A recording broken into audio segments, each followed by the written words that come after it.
అందరికీ నమస్కారం. ఈరోజు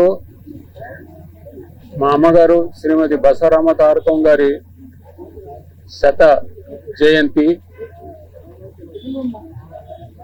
ఈ దినం పురస్కరించుకొని ఈరోజు మేము మా నాన్నగారి అమ్మగారి పేరు మీద ట్రస్ట్ పెట్టడం జరిగింది.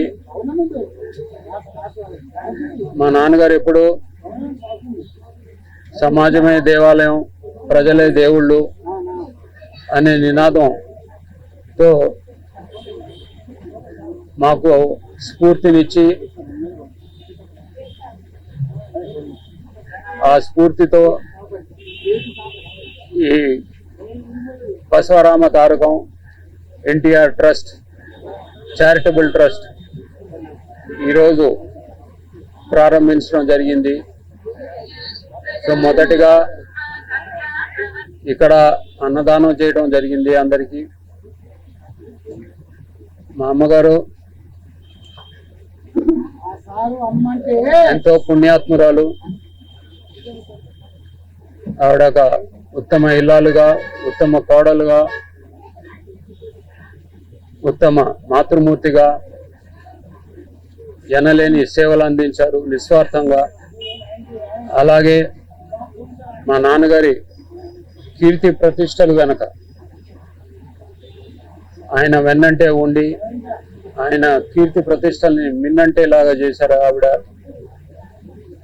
అంతటి పుణ్యాత్మురాలు. అలాగే చిన్నప్పుడు మేము తప్పుటడుగులు వేస్తున్నా ఏలు బట్టి తప్పుటడుగులు వేయకుండా మాకు విద్యా బోధన చెప్పించి మార్గదర్శకులుగా వంశోద్ధారకులుగా తీర్చిదిద్దారు ఆవిడ. సో మా తల్లిదండ్రుల్ని స్ఫూర్తిగా తీసుకుని ఈ కార్యక్రమం చేపట్టడం జరిగింది. ఎందరో మహానుభావులు, అందరికీ వందనాలు. అందరూ మమ్మల్ని ఆశీర్వదించి ఈ కార్యక్రమంలో భాగస్వామ్యంగా చేరి దీన్ని ఇంకా ముందుకు నడిపించాలని, ఆశీర్వదించాలని కోరుతూ జై హింద్. పుణ్య దంపతులైన మా తాతగారు నందమూరి తారక రామారావు గారికి, మా నానమ్మ గారు నందమూరి బసవరామ తారకం గారికి పాదాభివందనాలు చేసుకుంటున్నాను. ఇవాళ ఇక్కడ విచ్చేసిన మా మీడియా అన్నా తమ్ముళ్ళందరికీ పేరు పేరు నమస్కారం తెలియజేసుకుంటున్నాను. ఇవాళ మాకు చాలా శుభప్రదమైన రోజు. మా నందమూరి వంశానికి దేవత అయిన, మా ఇలవేలుపు అయిన మా నాన్నమ్మ గారు నందమూరి బసవరామ తారకం గారి శత జయంతి ఈనాడు. ఆవిడ కాట్రగడ్డ ఆడబడుచుగా మా నందమూరి కుటుంబానికి మెట్టినింటికి పెద్ద కోడలుగా, ఒక ధర్మ పత్నిగా, 11 మంది సంతానానికి మాతృమూర్తిగా ఆవిడ లైఫ్ బ్యాలెన్స్ చేసుకుంటూ ఆవిడ బాధ్యతలు గొప్పగా నిర్వహించారు. సహధర్మచారిణి అంటే అర్థానికి ఆవిడే నిదర్శనం అని నేను చెప్తాను. ఎందుకంటే మా తాతగారి లక్ష్యం ఆవిడ లక్ష్యంగాను, మా తాతగారి జయాన్ని ఆవిడ జయంగాను, మా తాతగారి గెలుపుని ఆవిడ గెలుపుగానే అనుకుని ఆయన చేయి విడవకుండా అడుగులో అడుగు వేస్తూ సంతోషంలోను బాధల్లోనూ తోడు ఉంటూ ఒక సంసార జీవితానికి ఒక ప్రతీకగా నిలిచారు ఆవిడ. అట్లానే 11 మంది సంతానాన్ని విలువతో పెంచిన గొప్పతనం ఆవిడది. ఎందుకంటే ఆవిడ సింగిల్ హ్యాండెడ్ గా పెంచుకుంటూ వచ్చారు 11 మందిని. ఎందుకంటే తాతగారు సంపాదనలో పడిపోయారు. అట్లా అని ఆవిడ ఏనాడు కంప్లైంట్ చేసింది కూడా లేదు. ఎందుకంటే కుటుంబం బాధ్యత ఆయన పైన ఉంది, ఆయన కుటుంబం కోసమే కష్టపడుతున్నారని తెలుసు ఆవిడికి. అట్లా అని ఇంకా ఇది చాలు, ఇంకా మన పిల్లలు అంటే మనవడు మనవరాలతో ఇంకా కాలం గడిపేద్దామని కూడా చెప్పలేదు ఆవిడ. ఎందుకంటే మా తాతగారికి వెళ్ళలేని ప్రేమ అభిమానాలు ప్రజల వైపు నుంచి పొందారు ఆయన. సో మళ్ళీ ఆ ప్రజలకే ఆయనకి అంకితం అయిపోవాలన్న ఆలోచన ఆయనలో ఉండింది. సో దానికి ఏ నిస్వార్థం లేకుండా ప్రజలకి మీ అవసరం ఉంది, సమాజం మిమ్మల్ని పిలుస్తుంది, ఇంటి బాధ్యత నేను తీసుకుంటాను, నేను నిర్వహిస్తాను అని ధైర్యం చెప్పి ముందుకు నడిపించింది మా తాతగారిని, మా నాన్నమ్మ గారు. అట్లాంటిది behind every successful man there is a women.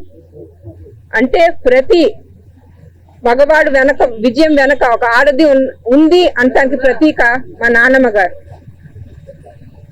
ఆవిడ ధైర్యాన్ని తెచ్చుకుని ఒక నిలవత్తు శక్తిలాగా నిలబడ్డారు ఆవిడ.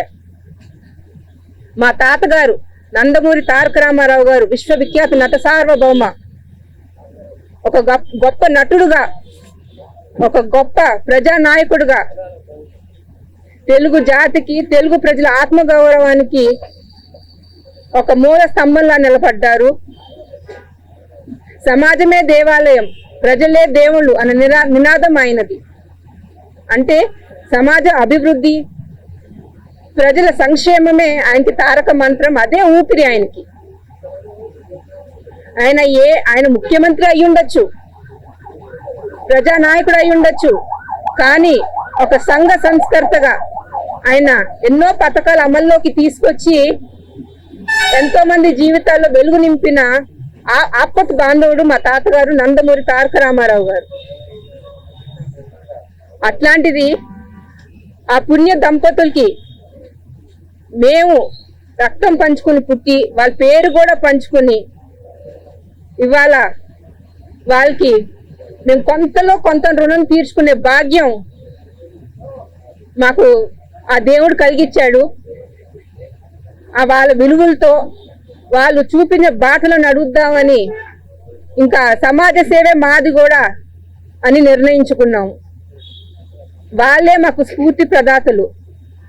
అందుకునే ఈ రోజున, మా నాన్నమ్మ శత జయంతి రోజున, మా తాతగారికి నాయనమ్మకి మేము అర్పించే నివాళి ఈ నందమూరి బసవరామ తారకం ఎన్టీఆర్ చారిటబుల్ ట్రస్ట్. ఈనాడు నుంచి ఈ ట్రస్ట్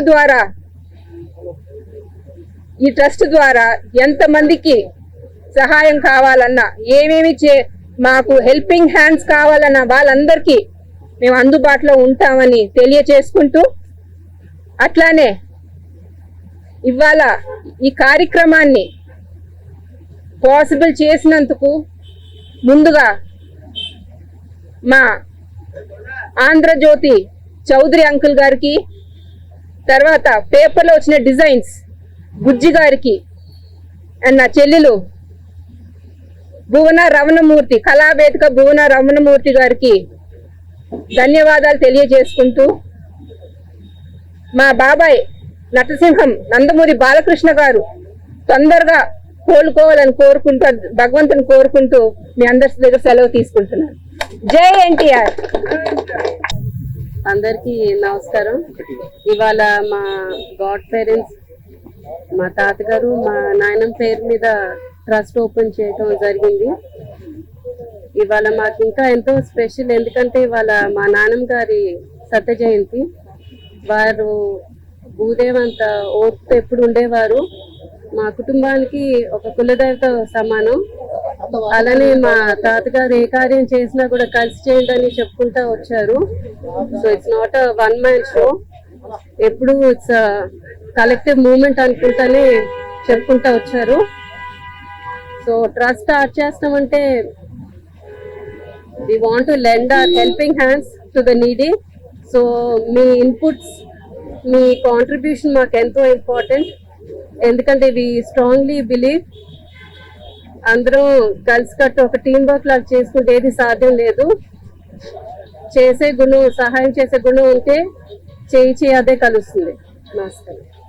ఇవాళ నందమూరి బసవరామ తారకం గారిది ఆవిడ శత జయంతి, ఆవిడ పుట్టినరోజు సందర్భంగా ఆవిడ ఎన్టీ రామారావు గారి ప్రతి దీంట్లో, అంటే ఆయన ఒక సబ్ రిజిస్ట్రార్ అయిన కాడ నుంచి మొదలెట్టుకుని, ఆయన ఒక నటుడుగా, ఒక స్టార్ గా వెలిగిన కాడి నుంచి, ఒక ముఖ్యమంత్రిగా వెలిగిన కాడి నుంచి, ప్రతి దానిలోనూ ఆవిడ వెన్నంటి ఉండి, ఎక్కడా కూడా నాకు ఈ పదవి కావాలి, ఆ పదవి కావాలని చెప్పి ఆవిడ ఏ రోజున కోరుకోలేదు. అలాగే వాళ్ళ పిల్లలు కూడా ఏ రోజున కూడా ఇంతమంది కొడుకులు ఉన్నా కూడా ఏ రోజున సెక్రటరియట్ కూడా తెలియదు, ఎప్పుడు కూడా ఏ పదవిని ఆశించలేదు. కేవలం అంటే భారతదేశంలో ఏ నటుడు ₹1,00,000 రోజుకు తీసుకునే రేంజ్ నుంచి ఎన్టీ రామారావు గారు ఆ రోజు నుంచి ఇక్కడ నాకు కుటుంబం కాదు, నా కుటుంబం అంటే నా ప్రజలే నా కుటుంబం అని చెప్పి ప్రజా శ్రేయస్సు కోసం ప్రజల కోసం అంకితం అయిపోయి ప్రజలకు ఎన్నో పథకాలు, ఇవాళ ఒక ఫెడరల్ గవర్నమెంట్ ఉందంటే, వాళ్ళ బీజేపీ గవర్నమెంట్ ఉందంటే అది ఎన్టీ రామారావు స్ఫూర్తితోనే జరుగుతుంది. ఎన్టీ రామారావు గారు ఇవాళ బడుగు బలహీన దళిత మైనారిటీ సోదరులందరికీ కూడా రాజ్యాధికారం వచ్చిందంటే అది కేవలం ఎన్టీ రామారావు బట్టి వచ్చింది. అలాగే మహిళలకు ఆస్తి హక్కు ఇచ్చిన, మహిళలకు రిజర్వేషన్లు ఇచ్చిన, బడుగు బలహీన దళిత మైనారిటీ వర్గాలకు రిజర్వేషన్లు ఇచ్చిన, ఇవన్నీ కూడా ఒక సమాజం స్ఫూర్తితో ఎన్టీ రామారావు ముందుకెళ్లారు. అలాంటి ఎన్టీ రామారావు గారు చేసిన ప్రతి పనిలో వెన్నంటి ఏ రోజున పదవి కానీ ఏ రోజున దాని సౌకర్యాలు తీసుకుంటాగా కానీ ఏమీ లేకుండా ఎప్పుడు నిస్వార్థంగా ఆవిడ బసవరామ తారకం గారు వెన్నంటి నడిచి ఈవెన్ ఆయన ప్రజాసేవలకు వచ్చి ప్రజలతో తిరిగే టైంకి నందమూరి బాలకృష్ణ గారికి రామకృష్ణ గారికి పెళ్లి చేసే టైంకి తిరుపతిలో పెళ్లికి కూడా అటెండ్ అవ్వలేని పక్షంలో కూడా ఆవిడే దగ్గరుండి అన్ని చేసి 12 మంది సంతానాన్ని సాకి ఇచ్చేయటం, ఆవిడని అంటే ఇవాళ పిల్లల్ని 10 సంవత్సరాలు వచ్చే వరకు ఎంత కష్టం మనకు తెలుసు. ఆవిడ ఒక ఆంధ్రప్రదేశ్ నుంచి మొదలయ్యి భద్రాసు అంటే తెలుగు భాష లేని ప్లేస్ తమిళ భాష ఉండి అంతమందిని సాకి అంత ముందుకు నడిపి అంత ఉత్తమ ఇల్లాలుగా ఆవిడ ఉంది. కాబట్టి ఆవిడే ఎన్టీ రామారావు గారి ప్రతి సక్సెస్ వెనకమాల ఆవిడ కృషి, ఆవిడ పట్టుదల, ఆవిడ దీక్ష, ఆవిడ అలా ముందుకు తీసుకెళ్లి అలా ఇచ్చేసి ఎప్పుడు కూడా వెన్నంటి ఉంటూ కూడా వెనకే ఉన్నారు కానీ ఎప్పుడు ముందుకు రావడానికి ఎప్పుడు ప్రయత్నం చేయలేదు. ముందుకు వచ్చే ఇదిలో కూడా ఎప్పుడు జరగలేదు. అలాంటి మహా ఇల్లాలు, మహా సాధ్వి, అలాంటి ఆవిడది ఇవాళ శత జయంతి జరగటం. ఆ శత జయంతికి నందమూరి మోహన్ కృష్ణ గారు ఇక్కడ మన ఫిలిం నగర్ లో కూడా ఎన్టీ రామారావు కృష్ణుడు విగ్రహం ఆయనే పెట్టించారు. మార్నింగ్ ఏమో వృద్ధాశ్రమంకి వెళ్ళి అక్కడ ఫ్రూట్స్ ఇవ్వడం జరిగింది, ఇక్కడ అన్నదానం చేయడం జరిగింది. అలాగే ప్రతి సంవత్సరం మొన్న కూడా మే 28న కృష్ణుడి విగ్రహం దగ్గర అన్నదానం చేయడం జరిగింది. రేపు మళ్ళా నిమ్మకూరులో కూడా అన్నదానం ఇచ్చేసి ఇలా సేవా కార్యక్రమంలో ముందుంటూ ఎన్టీ రామారావు ఆ బసవరామ తారకం గారి స్ఫూర్తితో వీళ్ళు ఇంకా ముందుకెళ్తూ ఎన్నో సక్సెస్ఫుల్ ఇంకా ముందుకెళ్లాలని మనస్ఫూర్తి కోరుకుంటూ ఇలాంటి దానికి ఒక trust Nandamuri బసవరామ Tarakam NTR charitable trust అని పెట్టి ఆ ట్రస్ట్ ద్వారా సేవా కార్యక్రమాలకు ముందుకెళ్ళటానికి ఇచ్చేస్తూ ఇవాళ దీనికి సహకరించిన ప్రతి ఒక్కళ్ళకి, ప్రజలకి, అందరికీ కూడా సహకరించిన మీడియా వారికి అందరికీ ప్రత్యేక ధన్యవాదాలు, ప్రత్యేక కృతజ్ఞతలు. Thank you.